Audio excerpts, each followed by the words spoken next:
Chapitre 10. Le soir du dimanche des Rameaux. Jésus est avec les siens dans la paix du jardin des Oliviers.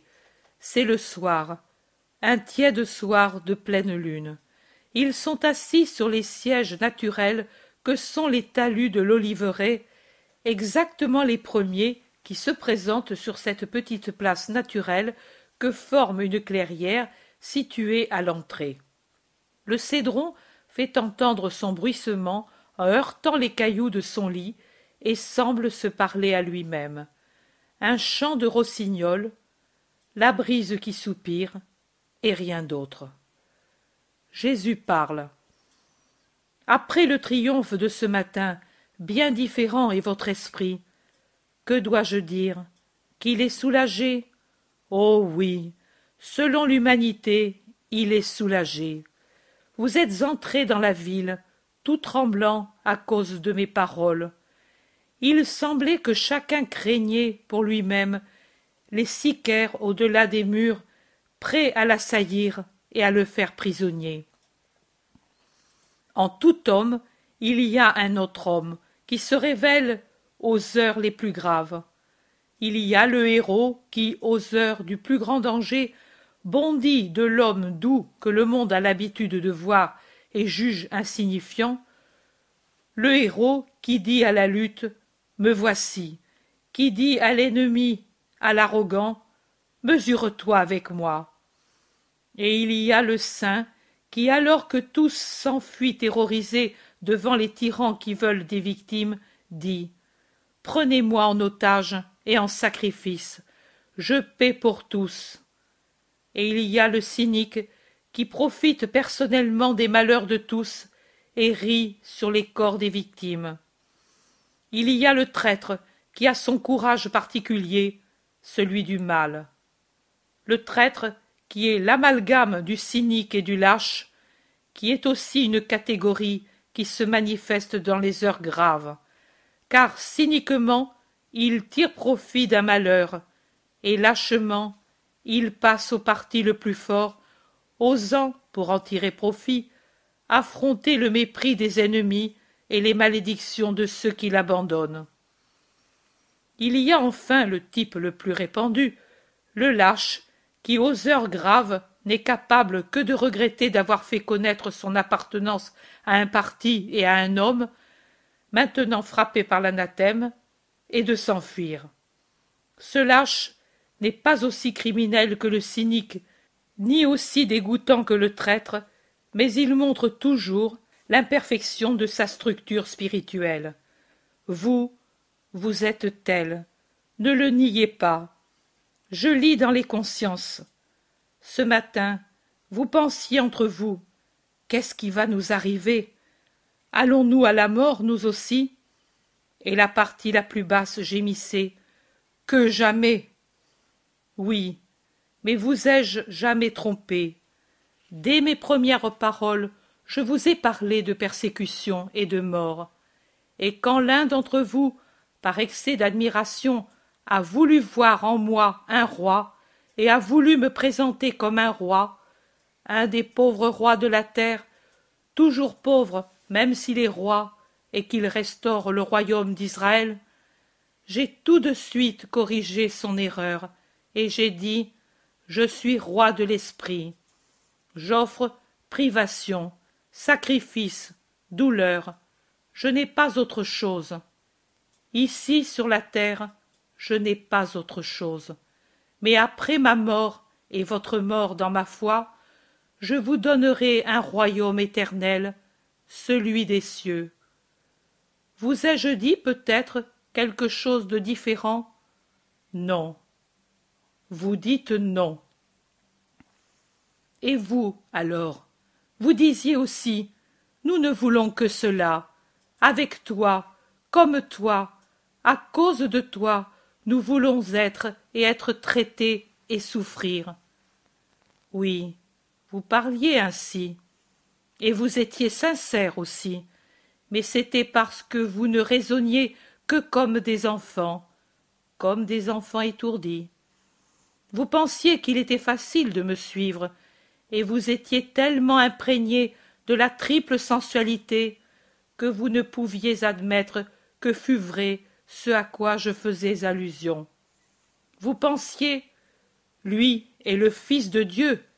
Il le dit pour éprouver notre amour, mais lui ne pourra être frappé par l'homme. Lui qui opère des miracles saura bien faire un grand miracle en sa faveur. Et chacun ajoutait, je ne puis croire que lui soit trahi, pris, tué. Si forte était la foi humaine que vous aviez en ma puissance, que vous arriviez à n'avoir pas foi dans mes paroles, la foi vraie, spirituelle, sainte et sanctifiante. Lui qui fait des miracles pourra en faire un en sa faveur, disiez-vous. Ce n'est pas un, mais un grand nombre encore que je ferai, et deux seront tels qu'aucune intelligence ne peut y penser. Ils seront tels que seulement ceux qui croient dans le Seigneur pourront les admettre. Tous les autres, dans les siècles des siècles, diront « impossible ». Et même au-delà de la mort, je serai un objet de contradiction pour beaucoup. En une douce matinée de printemps, j'ai annoncé d'une montagne les diverses béatitudes. Il y en a encore une. Bienheureux ceux qui savent croire sans voir. J'ai déjà dit en allant à travers la Palestine, bienheureux ceux qui écoutent la parole de Dieu et qui l'observent. Et encore, bienheureux ceux qui font la volonté de Dieu. Et d'autres, j'en ai dit d'autres, car dans la maison de mon Père, nombreuses sont les joies qui attendent les saints. Mais il y a aussi celle-ci. Ô bienheureux ceux qui croient sans avoir vu avec leurs yeux corporels. Ils seront tellement saints que, étant sur la terre, ils verront déjà Dieu, le Dieu caché dans le mystère d'amour. Jésus poursuit. Mais vous, depuis 3 ans que vous êtes avec moi, vous n'êtes pas encore arrivés à cette foi, et vous croyez seulement à ce que vous voyez. C'est pour cela que depuis ce matin, après le triomphe, vous dites « c'est ce que nous disions, il triomphe, et nous avec lui ». Et comme des oiseaux qui remettent en place leurs plumes froissées par quelqu'un de cruel, vous vous levez pour voler, ivre de joie, plein d'assurance, libre de cette constriction que mes paroles vous avaient mise dans le cœur. Êtes-vous plus soulagé alors, même dans votre esprit? Non. En lui, vous êtes encore moins soulagé, car vous êtes encore plus impréparé à l'heure qui arrive. Vous avez bu les hosannas comme du vin fort et agréable, et vous en êtes ivre. Un homme ivre est-il jamais fort? Il suffit d'une main d'enfant pour le faire chanceler et tomber. C'est ainsi que vous êtes, et il suffira qu'apparaissent des sicaires pour vous faire fuir comme de timides gazelles qui voient se présenter près d'un rocher de la montagne le museau pointu du chacal, et, rapides comme le vent, se dispersent à travers les solitudes du désert. Oh, prenez garde de ne pas mourir d'une horrible soif dans ce sable brûlé qu'est le monde sans Dieu. Ne dites pas, ô mes amis, ce que dit Isaïe en faisant allusion à votre état d'esprit faux et dangereux. Ne dites pas, celui-là ne parle que de conjuration. Mais il n'y a pas à craindre, il n'y a pas lieu de s'épouvanter. Nous ne devons pas craindre ce que lui nous prophétise. Israël l'aime, et nous l'avons vu. Que de fois le tendre pied nu d'un petit enfant foule les herbes fleuries du pré pour cueillir des fleurs qu'il portera à sa mère, et croit ne trouver que des fleurs, et au contraire pose son talon sur la tête d'un serpent, en est mordu et en meurt. Les fleurs cachaient le serpent. Ce matin aussi, c'était ainsi. Je suis le condamné, couronné de roses. Les roses. Combien de temps durent les roses? Que reste-t-il d'elles lorsque leurs corolles se sont effeuillées en une neige de pétales parfumés? Des épines. Moi, Isaïe l'a dit, je serai pour vous, et je dis qu'avec vous je serai pour le monde sanctification, mais aussi pierre d'achoppement, pierre de scandale et lac et ruine pour Israël et pour la terre. Je sanctifierai ceux qui auront bonne volonté, et je ferai tomber et briser en 1000 morceaux ceux qui auront mauvaise volonté.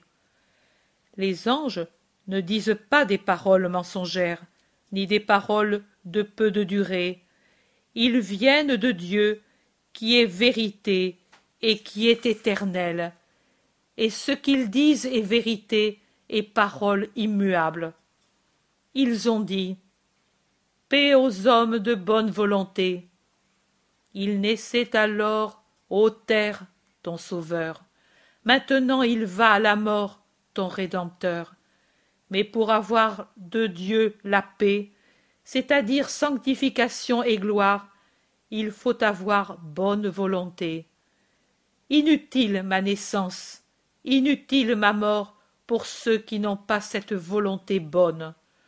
Mon vagissement et mon râle, le premier pas et le dernier, la blessure de la circoncision et celle de la consommation, auront existé en vain si en vous, si dans les hommes, il n'y aura pas la bonne volonté de se racheter et de se sanctifier. Et je vous le dis, un très grand nombre de gens se buteront contre moi, qui ai été placé comme colonne de soutènement, et non comme un piège pour l'homme, et ils tomberont parce qu'ivres d'orgueil, de luxure, d'avarice, et ils seront enfermés dans le filet de leur péché, et pris et donnés à Satan. Mettez ces paroles dans vos cœurs et scellez-les pour les futurs disciples. Allons. La pierre se lève. Un autre pas en avant. Sur la montagne, elle doit resplendir au sommet, car il est le soleil, il est la lumière, il est l'Orient, et le soleil brille sur les cimes. Il doit être sur la montagne, car le vrai temple doit être vu du monde entier. Et de moi-même je l'édifie avec la pierre vivante de ma chair immolée. J'en assemblerai les parties avec le mortier fait de ma sueur et de mon sang. Et je serai sur mon trône recouvert d'une pourpre vivante, couronné d'une couronne nouvelle. Et ceux qui sont au loin viendront à moi, ils travailleront dans mon temple autour de lui. Je suis la base et le sommet, mais tout autour, toujours plus grande, s'étendra la demeure. Et moi-même, je travaillerai mes pierres et mes artisans, comme j'ai été travaillé au ciseau par le Père, par l'amour et par l'homme, et par la haine. De même, je les travaillerai. Et après qu'en un seul jour aura été enlevée l'iniquité de la terre, sur la pierre de celui qui est prêtre pour l'éternité, viendront les 7 yeux pour voir Dieu, et déboucheront les 7 sources pour vaincre le feu de Satan. Satan. Judas, allons, et rappelle-toi que le temps presse, et que pour le soir du jeudi, l'agneau doit être livré. Chapitre 11. Le lundi, après l'entrée à Jérusalem, le jour. Jésus sort de bonne heure de la tente d'un Galiléen, là-bas sur le plateau de l'Oliveraie, où de nombreux Galiléens se rassemblent à l'occasion de la solennité. Le camp dort tout entier sous la clarté de la lune qui se couche lentement, enveloppant d'une blancheur argentée les tentes, les arbres, les pentes et la ville qui dort tout en bas. Jésus passe avec assurance et sans bruit entre les tentes et, une fois sorti du camp, descend rapidement par des sentiers à pic vers le Gethsémani, le traverse, en sort, dépasse le petit pont sur le Cédron, ruban d'argent qui arpège à la lune, arrive à la porte gardée par des légionnaires. C'est peut-être une mesure de précaution du proconsul, cette garde de nuit aux portes closes. Les soldats, au nombre de 4, parlent assis sur de grosses pierres qui leur servent de siège contre le mur puissant, et se chauffent à un feu de brindilles qui jette une lueur rougeâtre sur les cuirasses brillantes et les casques sévères, de dessous lesquels émergent des visages si différents, en leur physionomie italique, de ceux des Hébreux. « Qui va là ?» dit le premier, qui voit apparaître la haute figure de Jésus de derrière le coin d'une masure voisine de la porte, et il saisit la hampe de la lance pointue qu'il tenait appuyée au mur voisin, et, imité par les autres, il se met en position réglementaire. Sans donner à Jésus le temps de répondre, il dit « On n'entre pas. Ne sais-tu pas que la seconde veille est déjà à sa fin ?»« Je suis Jésus de Nazareth. J'ai ma mère dans la ville. Je vais la trouver. »« Oh, l'homme qui a ressuscité le mort de Béthanie, par Jupiter!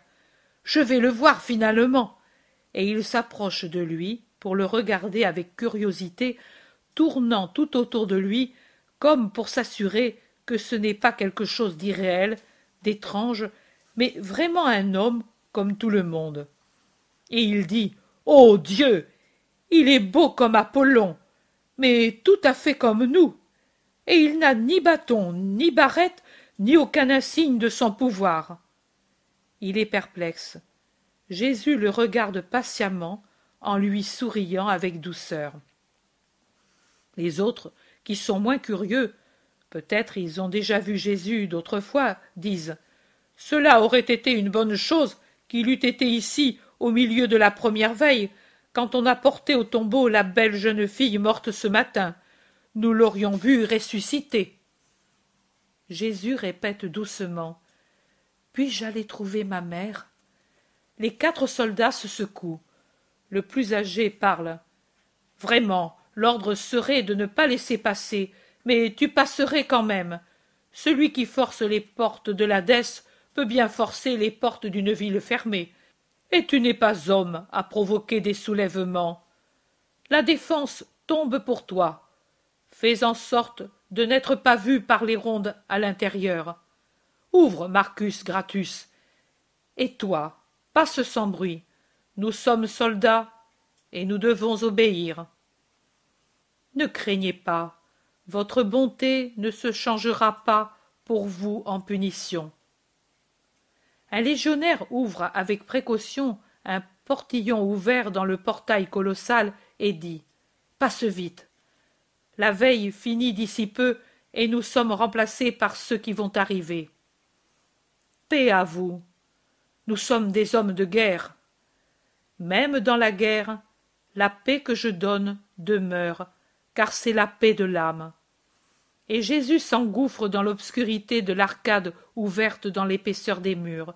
Il passe en silence devant le corps de garde qui, par la porte ouverte, laisse passer la lumière tremblante d'une lampe à huile, une lanterne ordinaire, suspendue à un crochet du plafond bas, qui permet de voir des corps de soldats endormis sur des nattes étendues sur le sol, enveloppés dans leurs manteaux, les armes à leurs côtés.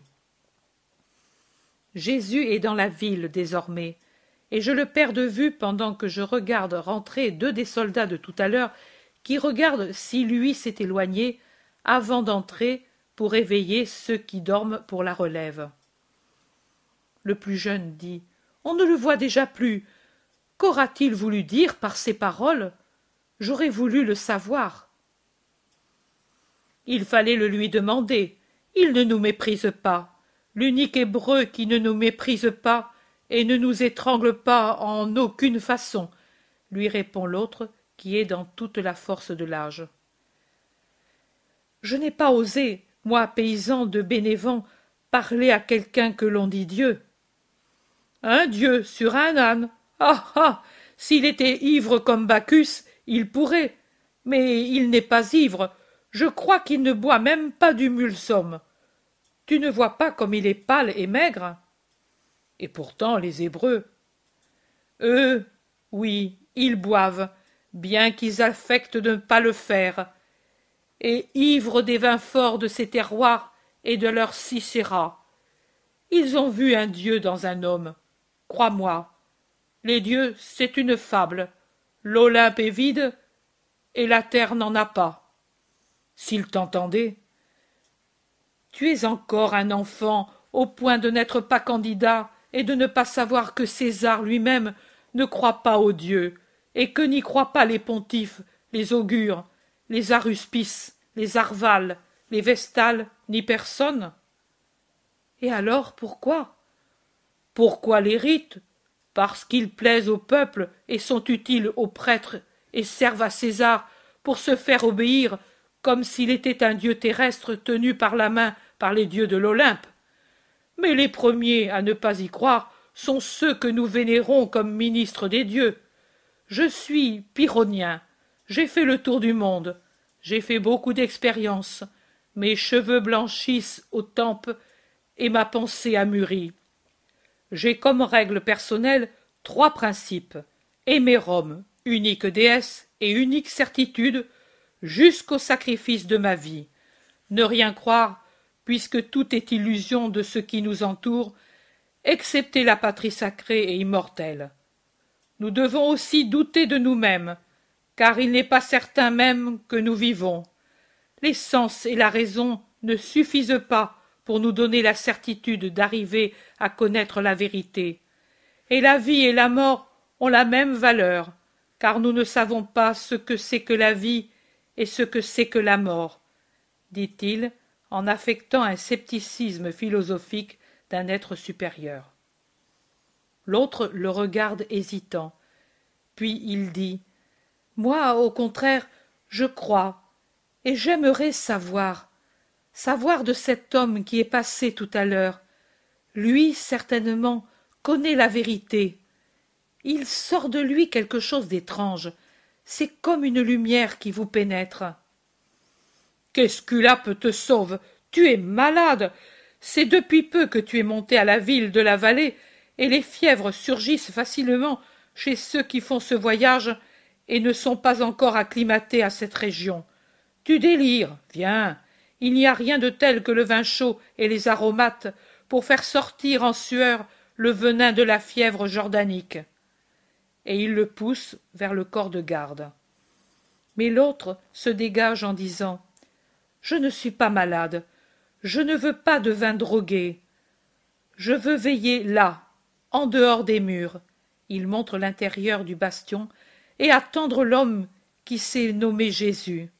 « Si cette attente ne t'ennuie pas, je vais réveiller ceux-ci pour la relève. Adieu. » Et le légionnaire entre bruyamment dans le corps de garde pour éveiller ses compagnons en criant: « Déjà l'heure est sonnée. Allons, fainéants paresseux, je suis là. » Ils bâillent bruyamment et maugrés parce qu'ils ont laissé éteindre le feu et ont bu tout le vin chaud, si nécessaire pour essuyer la rosée palestinienne. L'autre, le jeune légionnaire, adossé au mur que la lune effleure du couchant, attend que Jésus revienne sur ses pas. Les étoiles veillent son espoir. Jésus, pendant ce temps, est arrivé à la maison de Lazare sur la colline de Sillon, et il frappe. Lévi lui ouvre. « Toi, maître, les maîtresses dorment. Pourquoi n'as-tu pas envoyé un serviteur si tu avais besoin de quelque chose ?» Il ne l'aurait pas laissé passer. « Ah, c'est vrai, mais toi, comment es-tu passé ?»« Je suis Jésus de Nazareth, et les légionnaires m'ont laissé passer. Mais il ne faut pas le dire, Lévi. »« Je ne le dirai pas.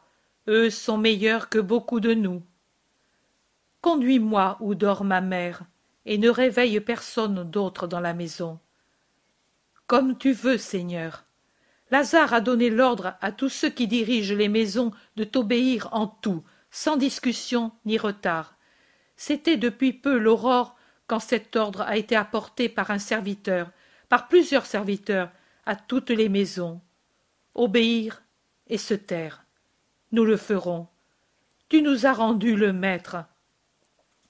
L'homme trottine en avant à travers les couloirs vastes comme des galeries du splendide palais de Lazare sur la colline de Sion, et la lampe qu'il a dans la main illumine d'une manière fantastique le mobilier et les tapisseries qui ornent ces larges couloirs. L'homme s'arrête devant une porte fermée. C'est là qu'est ta mère. Tu peux disposer. Et la lampe, ne la veux-tu pas? Je puis retourner dans l'obscurité. J'ai l'habitude de la maison. J'y suis né. Laisse-la, et n'enlève pas la clé de la porte. Je sors tout de suite. Tu sais où me trouver. Je vais fermer par précaution, mais je serai prêt à t'ouvrir la porte quand tu viendras. Jésus reste seul. Il frappe légèrement, un coup si léger que seulement quelqu'un de bien éveillé peut entendre. Un bruit dans la pièce, comme celui d'un siège qu'on déplace, un léger bruit de pas et une voix basse. Qui frappe? Moi, maman, ouvre-moi. La porte s'ouvre de suite.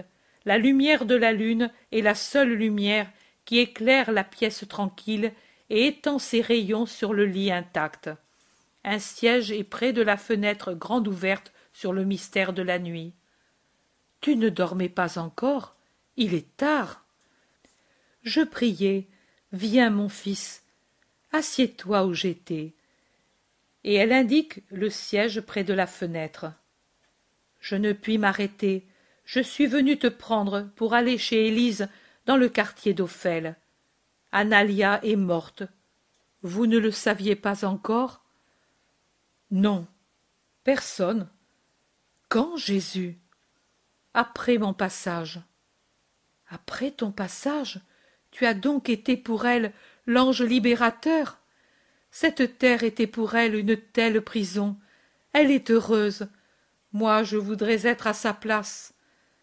Elle est morte, naturellement? Je veux dire, pas par suite d'un malheur? Elle est morte par la joie d'aimer. Je l'ai su que j'étais déjà sur la montée du temple. Viens avec moi, maman. Nous ne craignons pas de nous profaner pour consoler une mère qui a eu dans ses bras sa fille morte d'une joie surnaturelle. Notre première Vierge, celle qui vint à Nazareth, à toi, pour me trouver et me demander cette joie. Jours lointains et sereins. Avant-hier, elle chantait comme une mésange énamourée et m'embrassait en disant « Je suis heureuse », et elle était avide de savoir tout de toi, comment Dieu t'a formée, comment il m'a choisie, et mes premières palpitations de vierge consacrée. Maintenant je comprends. Je suis prête, fils. Marie, tout en parlant, a épinglé ses tresses qui étaient retombées sur ses épaules et qui la faisaient paraître si jeune, et elle a pris son voile et son manteau. Ils sortent en faisant le moins de bruit possible. Lévi est déjà près du portail. Il explique. J'ai préféré, à cause de mon épouse. Les femmes sont curieuses. Elle m'aurait posé 100 questions. Ainsi, elle ne sait pas. Il ouvre, il va fermer. Jésus dit, avant la fin de cette veille, je reconduirai ma mère. Je veillerai tout près, ne crains pas. Paix à toi. Ils s'en vont par les rues silencieuses, désertes, desquelles la lune se retire lentement, éclairant encore le sommet des hautes maisons de la colline de Sion. Plus éclairé est le faubourg d'Ophel, aux maisonnettes plus humbles et plus basses. Voilà la maison d'Analia, fermée, sombre, silencieuse. Il y a encore des fleurs fanées sur les marches de la maison, peut-être celles jetées par la Vierge avant de mourir, ou celles qui sont tombées de son lit funèbre. Jésus frappe à la porte. Il frappe de nouveau. Le bruit d'une fenêtre ouverte en haut. Une voix accablée. « Qui frappe ?»« Marie et Jésus de Nazareth, » répond Marie. « Oh, je viens. » Une brève attente, et puis le bruit des verrous que l'on pousse. La porte s'ouvre, montrant le visage défait d'Élise, qui s'appuie péniblement au montant de la porte. Et quand Marie, en entrant, lui ouvre ses bras, elle tombe sur son sein, avec les faibles sanglots de qui a tant pleuré, que ses pleurs ne se font plus entendre. Jésus ferme la porte et attend patiemment que sa mère calme cette désolation. Il y a une pièce près de la porte. Ils y entrent. Jésus portant la lampe posée par Élise sur le pavé de l'entrée, avant d'ouvrir la porte. Les pleurs de la mère semblent ne pas pouvoir finir. C'est entre des sanglots rauques qu'elle parle à Marie. La mère parle à la mère. Jésus, debout contre un mur, se tait. Élise ne peut se résigner à cette mort arrivée ainsi, et dans sa souffrance, elle en fait retomber la cause sur Samuel, le fiancé parjure. Il lui a brisé le cœur, ce maudit. Elle ne le disait pas, mais certainement elle souffrait, qui sait depuis quand. Et dans la joie, dans un cri, s'est ouvert son cœur. Qu'il soit maudit pour toujours. Non, ma chérie, non, ne maudis pas. Ce n'est pas cela. Dieu l'a tant aimée qu'il l'a voulu dans sa paix. Mais même si elle était morte à cause de Samuel, ce qui n'est pas, mais supposons-le un instant, pense à la mort de joie qu'elle a eue, et dis que l'action mauvaise lui a procuré une mort heureuse. Élise gémit. Je ne l'ai plus. Elle est morte, elle est morte. Tu ne sais pas ce que c'est que de perdre une fille. Moi, j'ai 2 fois goûté cette douleur, car déjà je la pleurais morte quand ton fils la guérit. Mais maintenant, lui n'est pas revenu. Il n'a pas eu pitié. Je l'ai perdue, perdue. Elle est déjà dans la tombe, mon enfant. Sais-tu ce que c'est que de voir agoniser un enfant, savoir qu'il doit mourir, le voir mort quand on le croyait guéri et fort? Tu ne sais pas, tu ne peux pas en parler. Elle était belle comme une rose éclose au lever du soleil pendant qu'elle se parait ce matin. Elle avait voulu revêtir le vêtement que je lui avais fait pour ses noces. Elle voulait même se couronner comme une épouse. Puis elle préféra défaire la guirlande déjà faite et effeuiller les fleurs pour les jeter à ton fils. Et elle chantait, sa voix emplissait la maison, elle était gracieuse comme le printemps, la joie faisait briller ses yeux comme des étoiles, et elles étaient empourprées comme la pulpe de la grenade, ses lèvres ouvertes sur la blancheur de ses dents, et elle avait des joues roses et fraîches, comme des roses nouvelles embellies par la rosée. Elle est devenue blanche, comme le lys à peine éclos. Elle s'est affaissée sur mon sein, comme une tige brisée. Plus de paroles, plus de soupirs, plus de couleurs, plus de regards. Tranquille, belle comme un ange de Dieu, mais sans vie. Tu ne sais pas, toi, qui te réjouis du triomphe de ton fils et le vois sain et fort, ce qu'est ma douleur. Pourquoi n'est-il pas revenu en arrière? En quoi lui avait-elle déplu, et moi avec elle, pour ne pas avoir pitié de ma prière? Marie répond. Élise, Élise, ne parle pas. La douleur te rend aveugle et sourde. Élise, tu ne connais pas ma souffrance, et tu ne connais pas la mer profonde que deviendra ma souffrance. Tu l'as vue tranquille et belle se raidir dans la paix, dans tes bras. Moi, cela fait plus de 6 lustres que je contemple mon fils, et par-delà la police et pure que je contemple et caresse, je vois les plaies de l'homme des douleurs que deviendra mon fils.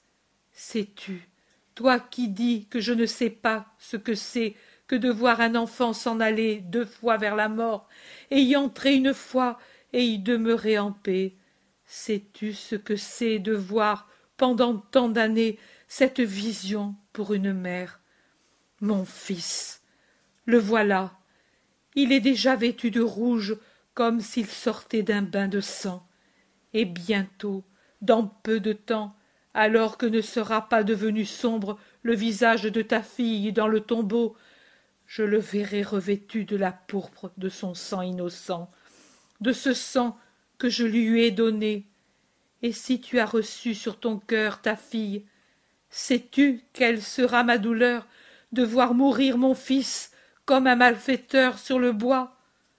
Regarde-le, le sauveur de tous, dans l'esprit et dans la chair, car la chair de ceux qu'il aura sauvés sera incorrompue et bienheureuse dans son royaume. Et regarde-moi, regarde cette mère qui, heure après heure, accompagne et conduit. Oh, je ne le retiendrai pas d'un seul pas, son fils au sacrifice. Moi, je puis te comprendre, pauvre maman, mais toi, comprends mon cœur, ne hais pas mon fils. Analia n'aurait pas supporté l'agonie de son Seigneur. Et son Seigneur l'a rendue heureuse en 1 heure d'allégresse. Élise a cessé de pleurer devant la révélation. Elle fixe Marie au pâle visage de martyr mouillé de larmes silencieuses. Regarde Jésus qui la regarde avec pitié et glisse aux pieds de Jésus en gémissant. « Mais elle est morte, Seigneur, comme un lys brisé. Les poètes disent de toi que tu es celui qui se plaît parmi les lys. Oh, vraiment, toi, né du lys, Marie, tu descends souvent dans les parterres fleuris, et des roses pourpres tu fais des lys blancs, et tu les cueilles en les enlevant au monde. Pourquoi, Seigneur, n'est-il pas juste qu'une mère jouisse de la rose qui est née d'elle? Pourquoi en éteindre la pourpre dans la froide blancheur de mort du lys? Les lys, ils seront le symbole de celles qui m'aimeront comme ma mère a aimé Dieu, le blanc parterre du roi divin. Mais nous les mères, nous pleurerons, nous les mères, nous avons droit à nos enfants. Pourquoi les enlever à la vie?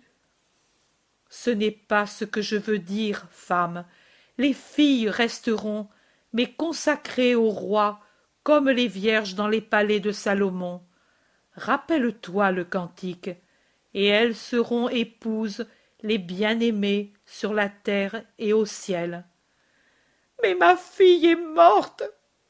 Elle est morte! Ses pleurs reprennent, déchirants. Je suis la résurrection et la vie. Celui qui croit en moi vit même s'il vient à mourir. Et en vérité, je te dis qu'il ne meurt pas pour l'éternité. Ta fille vit. Elle vit pour l'éternité parce qu'elle a cru dans la vie. Ma mort sera pour elle la vie complète. Elle a connu la joie de vivre en moi avant de connaître la douleur de me voir arraché à la vie. Ta douleur te rend aveugle et sourde. Ma mère a raison de le dire, mais bientôt tu diras ce que je t'ai envoyé dire ce matin. Vraiment sa mort a été une grâce de Dieu. Crois-le, femme. L'horreur attend ce lieu, et viendra un jour où les mères frappées comme toi diront « Louange à Dieu qui a épargné ces jours à nos enfants !» Et les mères qui n'auront pas été frappées crieront au ciel « Pourquoi, ô Dieu, n'as-tu pas tué nos fils avant cette heure ?» Crois-le, femme, crois à mes paroles, n'élève pas entre toi et Analia la vraie clôture qui sépare, celle de la différence de foi. Tu vois, je pouvais ne pas venir. Tu sais combien je suis haï. Que ne t'illusionne pas le triomphe d'une heure. Chaque recoin peut cacher une embûche pour moi. Et je suis venu seul, de nuit, pour te consoler et te dire ces paroles. Je compatis à la douleur d'une mère, mais pour la paix de ton âme, je viens te dire ces paroles. et la paix. La paix. Donne-la-moi, toi, Seigneur. Moi, je ne peux pas, dans ma souffrance, me donner la paix. Mais toi, qui donnes la vie aux morts et la santé aux mourants, donne la paix au cœur déchiré d'une mère. Qu'il en soit ainsi, femme, la paix pour toi. Il lui impose les mains en la bénissant et en priant en silence sur elle. Marie s'est agenouillée à son tour près d'Élise en l'entourant de son bras. Adieu, Élise, je m'en vais. Nous ne nous verrons plus, Seigneur. Je ne sortirai pas de la maison pendant plusieurs jours, et tu t'en iras après les fêtes pascales. Toi, tu es encore un peu quelque chose de ma fille, parce que Analia vivait en toi, et pour toi. Elle pleure, plus calme, mais combien elle pleure. Jésus la regarde, caresse sa tête chenue. Il lui dit: Tu me verras encore. Quand? D'ici 8 nuits. Et tu me réconforteras encore? Tu me béniras pour me donner de la force? Mon cœur te bénira avec toute la plénitude de mon amour pour ceux qui m'aiment. Viens, ma mère. Mon fils, si tu le permets, je voudrais rester encore avec cette mère. La douleur est un flot qui revient après que s'est éloigné celui qui donne la paix. Je rentrerai à l'heure de prime. Je n'ai pas peur d'aller seule, tu le sais, et tu sais que je passerai à travers toute une armée ennemie pour réconforter un frère en Dieu. Que ce soit comme tu veux, je m'en vais. Dieu soit avec vous. Il sort sans faire de bruit, en fermant derrière lui la porte de la pièce et celle de la maison. Il revient vers les murs, à la porte d'Éphraïm ou Stercorère ou du fumier, car plusieurs fois j'ai entendu indiquer ces 2 portes voisines avec ces 3 noms, peut-être parce que l'une s'ouvre sur le chemin de Jéricho qui est au fond, chemin qui mène à Éphraïm, et l'autre parce qu'elle est proche de la vallée de Hinnom, où l'on brûle les ordures de la ville, et elles se ressemblent tant que je les confonds. Le ciel commence à blanchir du côté de l'Orient tout en étant encore criblé d'étoiles. Les chemins sont enveloppés dans une pénombre plus pénible que l'obscurité de la nuit, que la lune tempérée de sa blanche clarté. Mais le soldat romain a de bons yeux, et voyant Jésus s'avancer vers la porte, il va à sa rencontre. « Salut, je t'ai attendu. » Il s'arrête hésitant. « Parle sans crainte. Que veux-tu de moi ?»« Savoir. Tu as dit, la paix que je donne demeure même dans la guerre, car c'est une paix d'âme. Je voudrais savoir quelle est cette paix et ce que c'est que l'âme. Comment l'homme qui est en guerre peut-il être en paix? Quand on ouvre le temple de Janus, on ferme celui de la paix. Les 2 choses ne peuvent exister ensemble dans le monde. Il parle adossé au muret verdâtre d'un petit jardin dans une ruelle étroite comme un sentier dans des champs, humides, sombres, obscurs, au milieu de pauvres maisons. À part une légère lueur qui fait voir le casque bruni, on ne voit rien des 2 qui parlent. L'ombre enveloppe les visages et les corps dans une unique obscurité. La voix de Jésus résonne douce et lumineuse dans sa joie de jeter une semence de lumière chez le païen. Dans le monde, en vérité, la paix et la guerre ne peuvent exister ensemble. L'une exclut l'autre, mais dans l'homme de guerre peut exister la paix même s'il fait une guerre commandée. Il peut exister ma paix, parce que ma paix vient du ciel et elle n'est pas blessée par le fracas de la guerre et la férocité des massacres. Elle, chose divine, envahit la chose divine que l'homme a en lui-même, et que l'on appelle l'âme. Divine? En moi?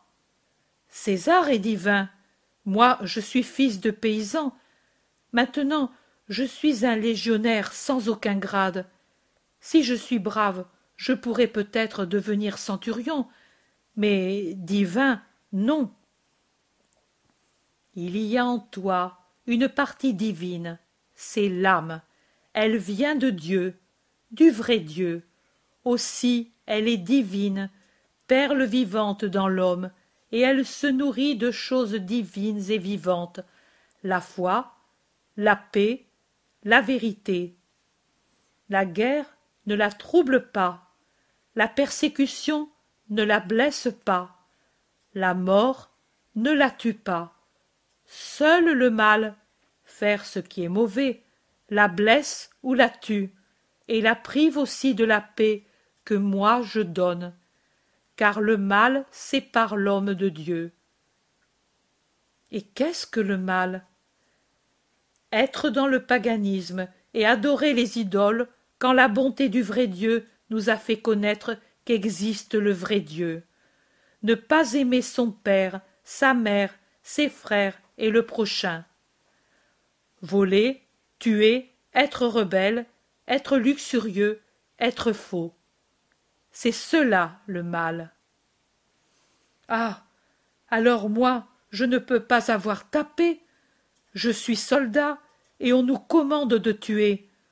Pour nous, alors, il n'y a pas de salut? Sois juste dans la guerre comme dans la paix. Accomplis ton devoir sans férocité et sans avidité. Pendant que tu combats et que tu conquiers, pense que l'ennemi est semblable à toi, et que toute ville a ses mères et ses jeunes filles, comme ta mère et tes sœurs, et sois un preux, sans être une brute. Tu ne sortiras pas de la justice et de la paix, et ma paix restera en toi. Et ensuite, que veux-tu dire? Après la mort, qu'advient-il du bien que j'ai fait et de l'âme dont tu dis qu'elle ne meurt pas si on ne fait pas le mal? Elle vit ornée du bien que tu as fait, dans une paix joyeuse, plus grande que celle dont on jouit sur la terre. Alors, en Palestine, un seul avait fait le bien. J'ai compris. Qui? Lazare de Béthanie. Son âme n'est pas morte. En vérité, c'est injuste. Pourtant, beaucoup lui sont semblables et meurent sans ressusciter. Mais leur âme vit dans le Dieu vrai. Car l'âme a une autre demeure dans le royaume de Dieu. Et celui qui croit en moi entrera dans ce royaume. Même moi, Romain? Même toi, si tu crois à la vérité. Qu'est-ce que la vérité? Je suis la vérité, et le chemin pour aller à la vérité. Et je suis la vie, et je donne la vie, car celui qui accueille la vérité accueille la vie. Le jeune soldat réfléchit, se tait. Puis il lève son visage, un visage encore pur de jeune homme, et il a un sourire limpide, serein, et il dit: j'essaierai de me rappeler cela et d'en savoir plus encore. Il me plaît. Comment t'appelles-tu? Vital, de Bénévent, des campagnes de la ville. Je me souviendrai de ton nom. Rends vraiment vital ton esprit en le nourrissant de vérité. Adieu. On ouvre la porte. Je sors de la ville. Salut! Jésus va rapidement vers la porte et prend en hâte le chemin qui conduit au Cédron et au Gethsémani, et de là au camp des Galiléens. Dans les oliviers de la montagne, il rejoint Judas de Kériote qui monte lui aussi vers le camp qui s'éveille. Judas fait un geste presque d'épouvante en se trouvant en face de Jésus. Jésus le regarde fixement, sans parler. Je suis allé apporter la nourriture aux lépreux, mais j'en ai trouvé 2 à Inon, 5 à Siloam, les autres guéris. Encore là, mais si bien guéris qu'ils m'ont prié d'avertir le prêtre. J'étais descendu au point du jour pour être libre ensuite. La chose va faire du bruit. Un si grand nombre de lépreux guéris ensemble après que tu les as bénis en présence de tant de gens. Jésus ne parle pas. Il le laisse parler. Il ne lui dit ni « tu as bien fait », ni autre chose ayant trait à l'action de Judas et au miracle, mais s'arrêtant à l'improviste et regardant fixement l'apôtre, il lui demande « Eh bien, qu'est-ce que cela a changé de t'avoir laissé la liberté et l'argent? Que veux-tu dire? Ceci. Je te demande si tu t'es sanctifié depuis que je t'ai rendu la liberté et l'argent. Et tu me comprends. Ah, Judas, souviens-toi toujours. Tu as été celui que j'ai aimé plus que tout autre, en recevant de toi moins d'amour que tous les autres m'en ont donné, en recevant même une haine plus grande, car c'était la haine de quelqu'un que je traitais en ami, que la haine la plus féroce du plus féroce pharisien. Et rappelle-toi encore ceci, que moi, même maintenant, je ne te hais pas, mais pour autant que cela dépend du Fils de l'homme, je te pardonne. Va maintenant, il n'y a plus rien à se dire entre toi et moi. Tout est déjà fait. Judas voudrait dire quelque chose, mais Jésus, d'un geste impérieux, lui fait signe d'aller en avant. Et Judas, tête basse, comme un vaincu, s'en va. À la limite du camp des Galiléens, les apôtres et les 2 serviteurs de Lazare sont déjà prêts. « Où as-tu été, maître? Et toi, Judas, vous étiez ensemble ?»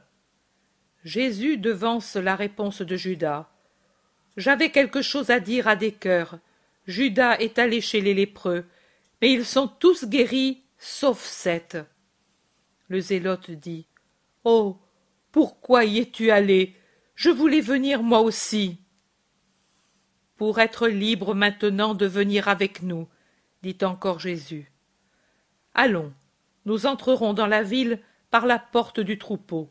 Faisons vite. » Il va en avant, en passant par les oliveraies qui conduisent du camp, à moitié route entre Béthanie et Jérusalem, à l'autre petit pont qui passe le Cédron près de la porte du troupeau.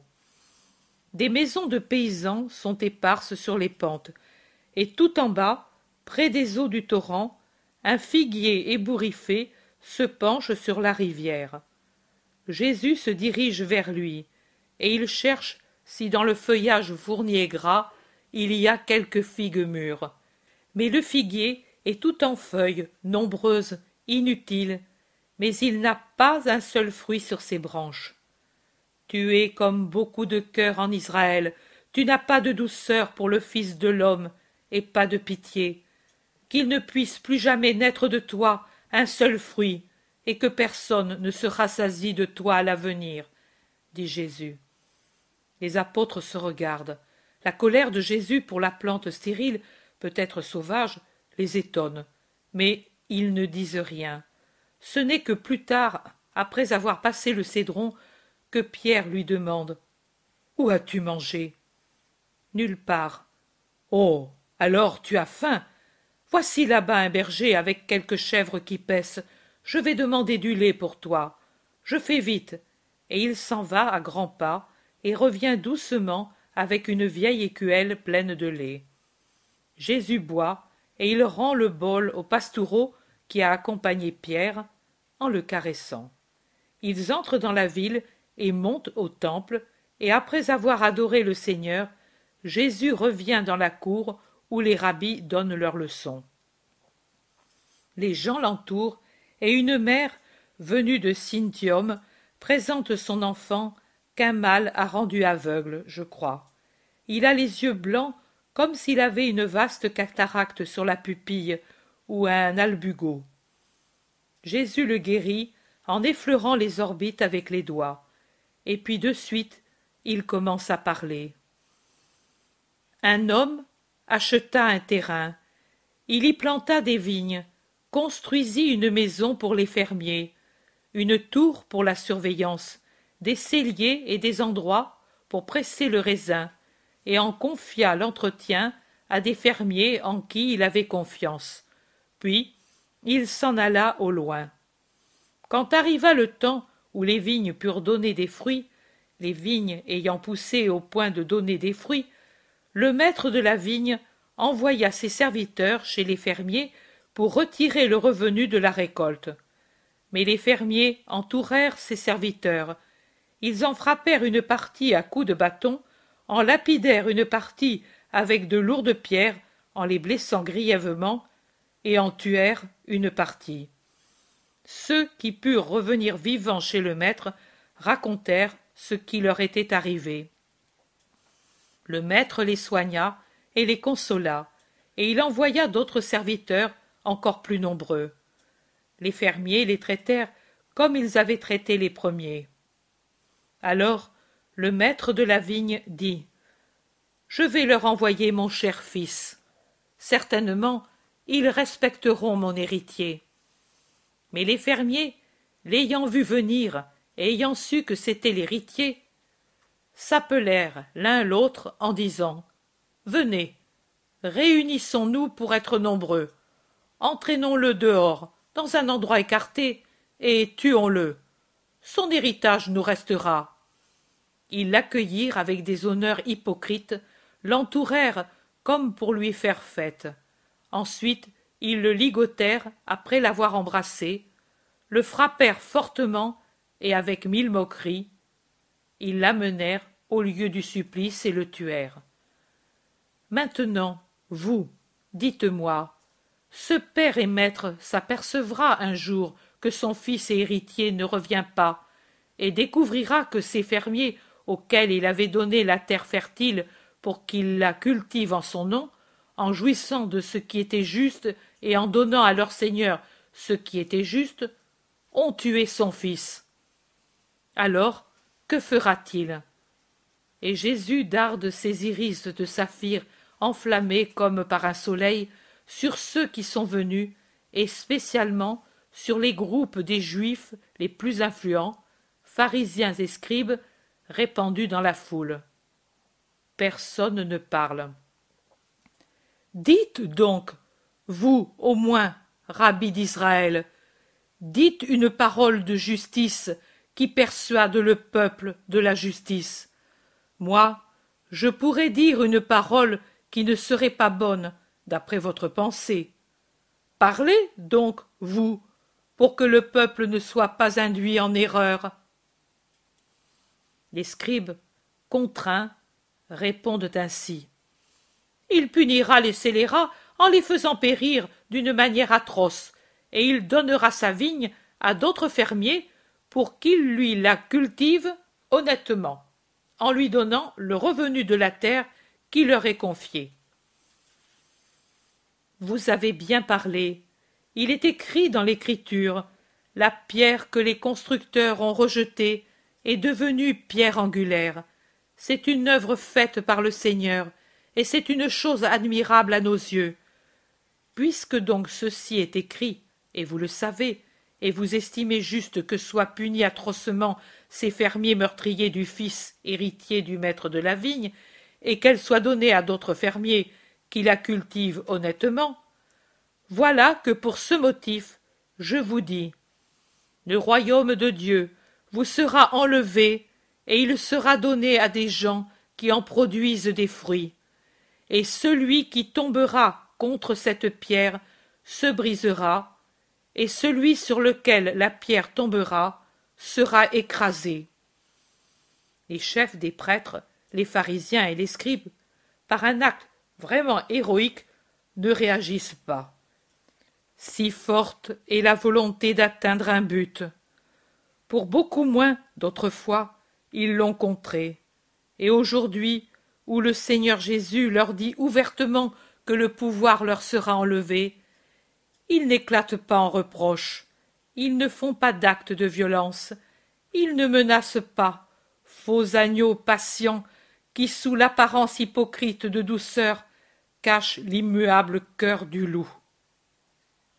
Ils se bornent à s'approcher de lui, qui a repris sa marche en avant et en arrière, en écoutant tel et tel des nombreux pèlerins qui sont rassemblés dans la vaste cour, et desquels beaucoup lui demandent conseil pour des questions qui intéressent l'âme, ou pour des situations familiales ou sociales, en attendant de pouvoir lui dire quelque chose après l'avoir écouté donner un jugement à un homme sur une question embrouillée d'héritage.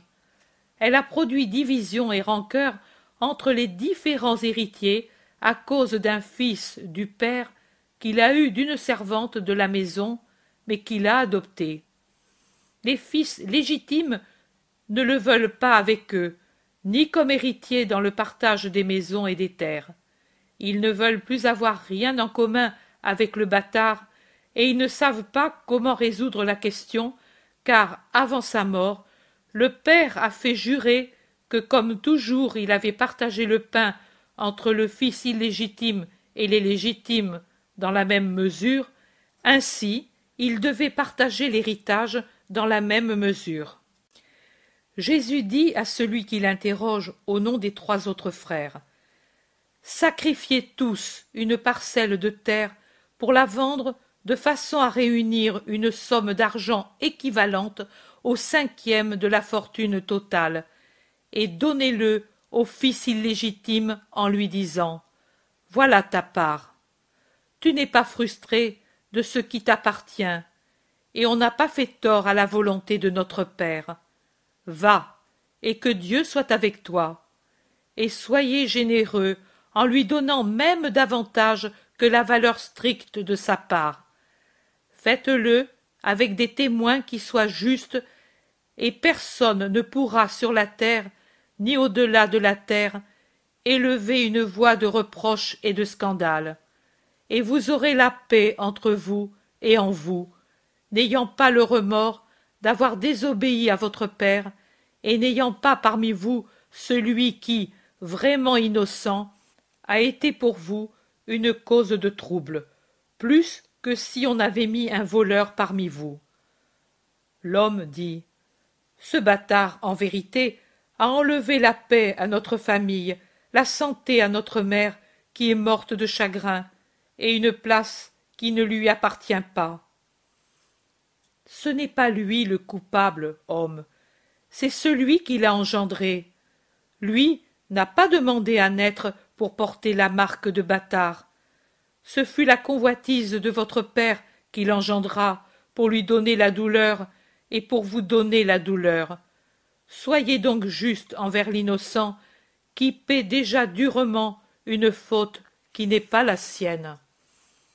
N'ayez pas d'anathème pour l'esprit de votre Père.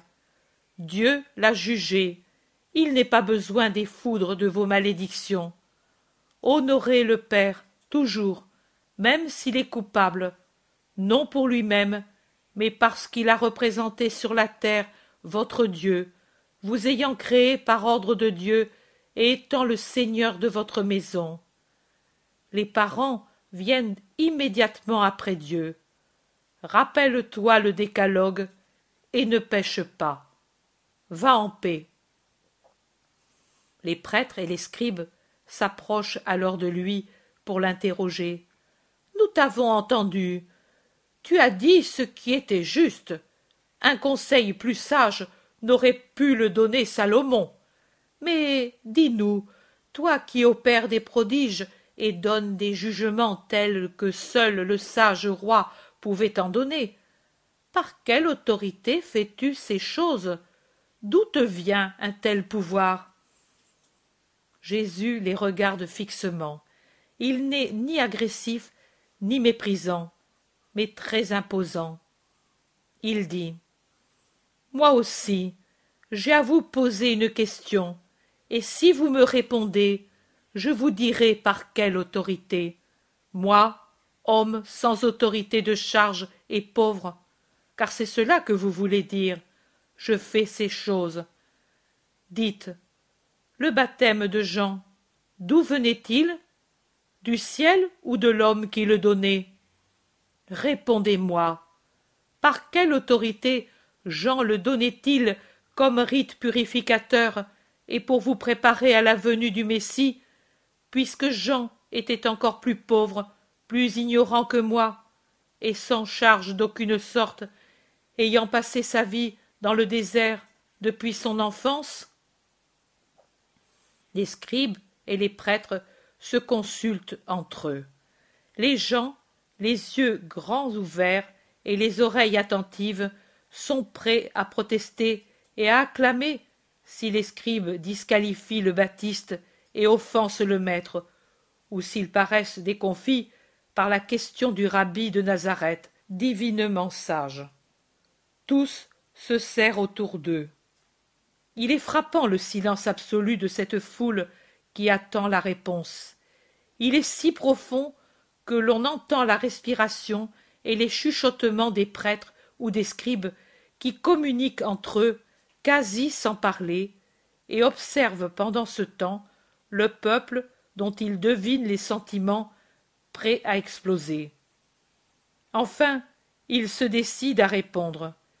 Ils se tournent vers le Christ qui, appuyé à une colonne, les bras croisés, les scrutent sans jamais les perdre de vue.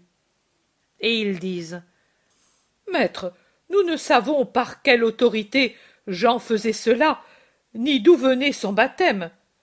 Personne n'a pensé à le demander au Baptiste pendant qu'il était vivant, et lui ne l'a jamais dit spontanément.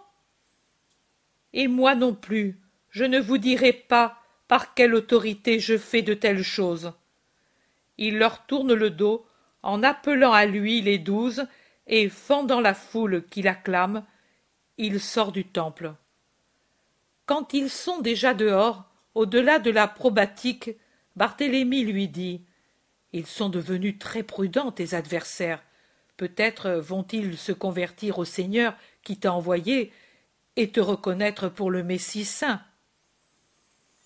Matthieu dit « C'est vrai, ils n'ont pas discuté ta question ni ta réponse. » Qu'il en soit ainsi, c'est beau que Jérusalem se convertisse au Seigneur, son Dieu, dit encore Barthélemy.